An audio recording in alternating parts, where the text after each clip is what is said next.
bu o'qishingga, bu ro'zg'oringga, bu bo'lsa yo'l kirangga.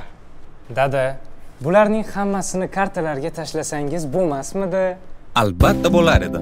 Keling, qaysi karta nima uchun to'g'ri kelishini ko'rib chiqamiz. Bank ilovasida turli maqsadlar uchun har xil kartalarni ochish mumkin. Virtual karta xavfsiz onlayn xaridlar uchun. Uni hattoki o'zingiz bilan olib yurishingiz shart emas. Xalqaro karta chet elga chiqishga asqotadi. Elektron hamyon tez pul o'tkazmalari va xizmatlarga to'lash uchun. Cobagent kartasi esa o'zida turli to'lov tizimlari afzalliklarini birlashtiradi. Dada, qarang. Barcha kartalarni shu yerning o'zida boshqarish mumkin. U yerda ham konvertlarni ochsa bo'ladimi?